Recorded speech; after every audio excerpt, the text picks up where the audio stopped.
David always made me laugh. He had this unique humor and logic that was both clever and sardonic, kind of a little goofy too, especially because his comments were always punctured by that incredible, unmatchable laugh.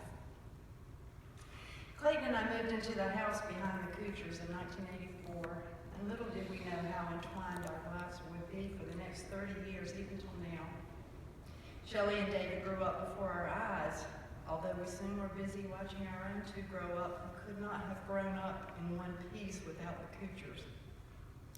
Shelley was our favorite babysitter ever. Dennis was my stand-in man for man questions whenever my husband was traveling. Beth was and still is my first resource for just about every situation. And David was our favorite dog sitter. I have to tell you a story about that. Once when I returned from a trip, and though our dog had been put safely in her pen outside, just as David was supposed to do, the back door had been left wide open with the AC running, and there were bees in the house. Dave had gotten the job done, but got distracted, left out the front door, and Dennis came to the rescue with a baseball bat and walked through the house and made sure everything was safe. It was a team effort. Somehow I couldn't even be mad at him. That was just Dave. Whenever he was in town for a visit, I always wanted to see him. I knew everyone wanted to see him. But sometimes he would come over and meet me for a cup of coffee. We'd talk about TV shows, his writing, analyze the movies we'd seen. I got into a glimpse of his creative side, and I so appreciated his wit and his knowledge and his passion.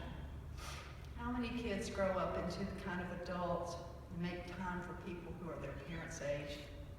That was Dave. Our two families have made a long history together now, including all the dogs we have loved and cared for and eventually mourned together. Cats too. I'm not a cat person, but we will give to her partners because Dave was important to, cats were important to David. I recently read a quote by Helen Keller. What we have once enjoyed, we can never lose.